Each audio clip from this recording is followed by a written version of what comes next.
যখনই আপনি কোনো ছোট বিষয়ে ভয় পেতে শুরু করবেন, তখন থেকেই আপনার জীবন একটু একটু করে পিছিয়ে পড়বে।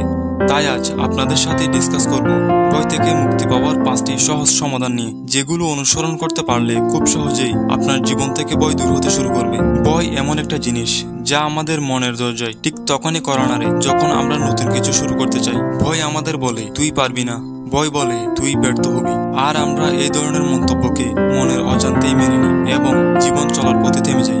আজ আমি আপনাদেরকে বলবো কিভাবে ভয়কে চিনবেন, বুঝবেন এবং ধীরে ধীরে জয় করবেন। কারণ ভয়কে জয় করতে পারলে আপনি হবেন অপ্রতিরোধ্য। এটার জন্য প্রথমে বিশ্বাস করতে হবে ভয় কোনো দুর্বলতা না। ভয় হলো একটি স্বাভাবিক প্রতিক্রিয়া, কারণ আমাদের মস্তিষ্ক চায় সবসময় আমাদেরকে সুরক্ষায় রাখতে, তাই সে আমাদেরকে ভয় দেখায়। কিন্তু মস্তিষ্ক এটা বুঝতে পারে না কোন ভয়টা আমাদের জন্য উপযোগী এবং কোন ভয়টা আমাদের জন্য অনুপযোগী। যেমন ধরুন, আপনি বক্তৃতা দিতে চান কিন্তু ভয় পান এটা ভেবে যে আপনি ভুল বলবেন। কেউ ব্যবসা শুরু করতে চায় কিন্তু ভয় পায় এটা ভেবে যে সে লস করবে। কেউ ভালোবাসার কথা বলতে চায় কিন্তু ভয় পায় এটা ভেবে যে সে প্রত্যাখ্যান করবে। এই ধরনের ভয়গুলো চেনা খুব দরকার, কারণ আপনি যেটাকে এড়িয়ে যাচ্ছেন সেটি হতে পারে আপনার সবচেয়ে বড় সম্ভাবনা, আপনার সবচেয়ে বড় সফলতার পথ। এবার আসুন জেনে নিই ভয়কে জয় করার 5টি কার্যকরী উপায় সম্পর্কে।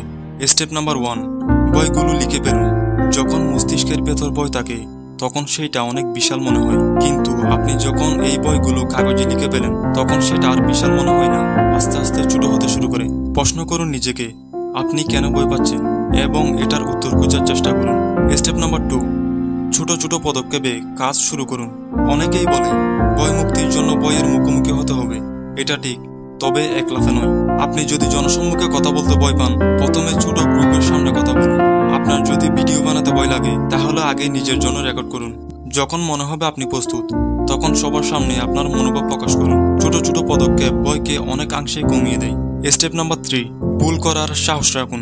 ভয়ের পেছনে সবচেয়ে বড় কারণ হচ্ছে ভুল করা বা ব্যর্থ হওয়ার ভয়। কিন্তু আপনি হয়তো জানেন না, যারা জীবনে ভালো কিছু করে তারা অনেকবার ভুল করার পরে সফলতার ছোঁয়া পায়। তাই ভুলকে ভয় না পেয়ে বরং তাকে স্বাগত জানান, বলুন আমি শিখতে চাই।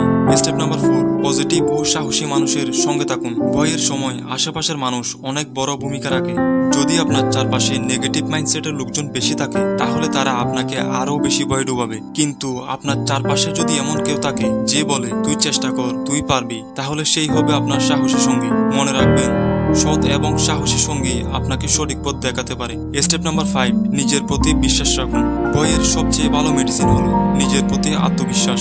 প্রতিদিন আয়নার সামনে দাঁড়িয়ে বলুন আমি পারি, আমি চেষ্টা করব, আমি ভয়কে জিততে দিব না। শুনতে ছোট কথা মনে হলো, আপনার আত্মবিশ্বাস ধীরে ধীরে বাড়বে। পরিশেষে এইটাই বলবো, ভয় পেয়ে থেমে যাবেন না, বরং ভয় নিয়ে এগিয়ে যান। মনে রাখবেন, সাহস মানে ভয় না পাওয়া, সাহস মানে ভয় পেয়েও কাজ করে যাওয়া। আপনার মধ্যে যা আছে তা দুনিয়াকে দেখান। ভয়কে গায়ের ধুলো বানিয়ে সামনে এগিয়ে যান, কারণ আপনার স্বপ্ন ভয়ের চেয়েও অনেক বড়। ভিডিওটি যদি ভালো লেগে থাকে একটি লাইক দিয়ে সাহস যোগান। আরও এমন ভিডিও পেতে সাবস্ক্রাইব করুন। মনে রাখবেন, আপনি পারবেন, শুধু এক পা এগিয়ে যান।